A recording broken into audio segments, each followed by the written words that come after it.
G'day guys, here we are on the Tanami track. I decided to throw this one together just for a quick bit of info on what the road conditions and everything are like this time, which is, what are we in, May 2025.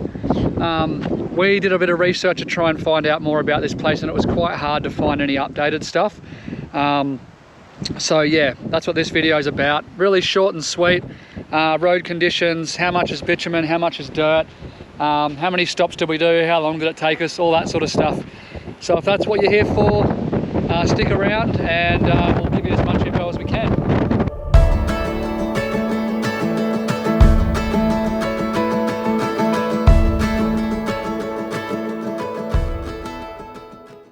Alright, well here we are, our first stop, first overnighter on the Tanami.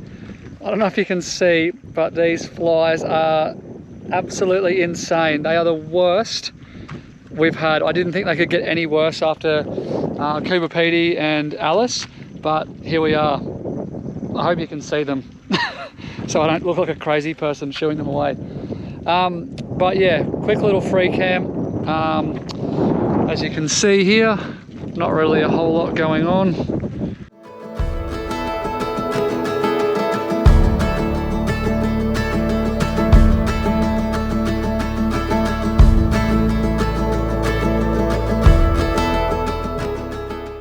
Pretty good conditions really, a couple of little bumpy sections, but with the air out of the tyres and taking it easy, it was no dramas at all. Sort of sat on probably around maybe 60 to 80 k's an hour on average. So we're just in a bit of a paddock, not far off the side of the roads, a few dried up dams, a little bit of water in them. Flies are horrendous again, no surprise. The road's just over that way. So yeah, once again, another overnighter here, and we'll be back up in the morning again for another probably high 200s or 300k drive.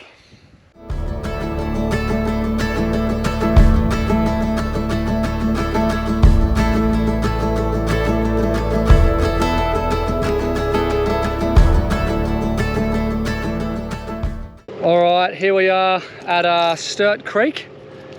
So we were thinking about stopping in here for the night. It's not a bad spot. You can see there's like a bit of a dam down there, remnants of the running creek. But it's pretty hot today actually. The temperature's jumping up as we've crossed into WA. It's about a bit over 30 degrees. So the heat with the flies and the fact that there's not really a whole lot going on here. We're just going to push on for another 70 odd k's and get to Wolf Creek Crater today. So it'll be a bit of a bigger day, but it'll make for a shorter day tomorrow, and hopefully Wolf Creek Crater will be a nice spot to visit. So we'll check in with you when we get there and see what it's like.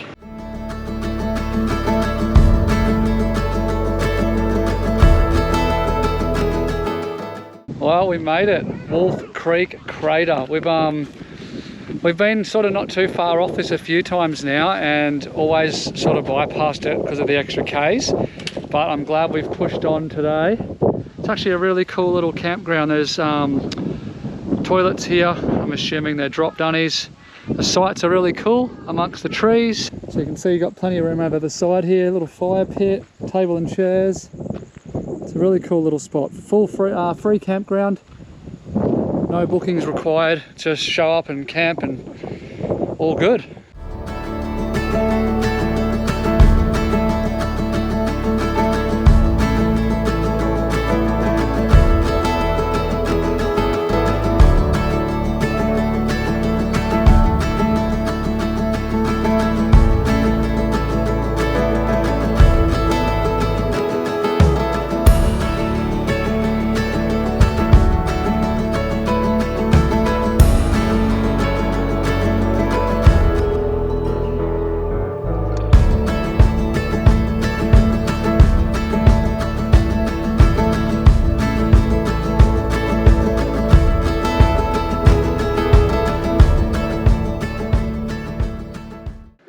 Alright, so that's the end of our Tanami track adventure.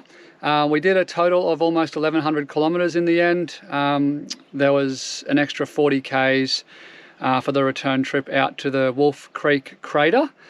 So that was 4 days of driving and averaging around 300 a day. We had one day that was a bit bigger and a few smaller ones. We only needed the one fuel stop at, where was it? Oh, Udema. yeah, Udendummer, I think it's called, Udendummer or something. Yeah, the first one anyway. We only needed that one fuel stop because we've got a bigger tank in the car. So the 3 nights for the camps, what did you think of the camps? Yeah, they were pretty good. All 3 camps. The first one was just at like this windmill. There's a couple of marks on Wiki close to each other, but the second one actually isn't there. So it's the first one with the windmill. Nothing special, but it was okay. The second one, that was a camel toe place. It would be cool if there was lots of water in the dams there, but it was pretty dry. Yeah, some of the photos showed like water in the dams, hey, so I guess it's just a seasonal thing. Yeah.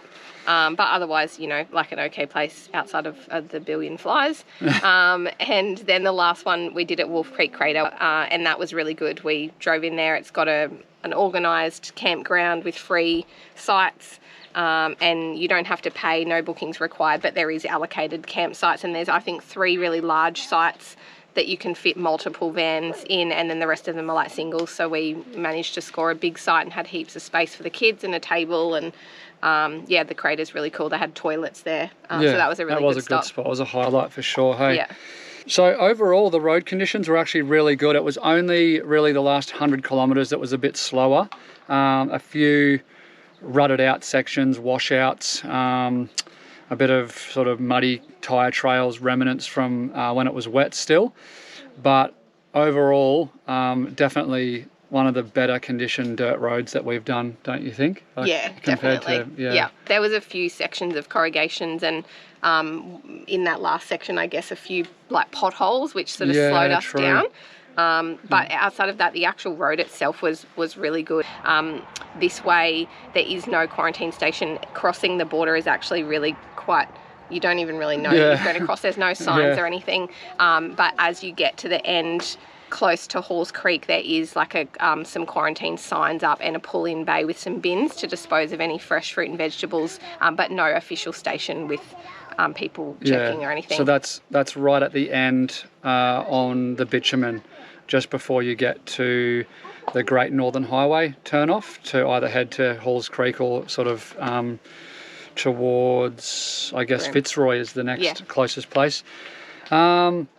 Overall, it was awesome. It was a great trip, great drive to do. Good to see lots of wildlife, dingoes, camels, horses, all that sort of stuff. So I would definitely recommend it if you're considering.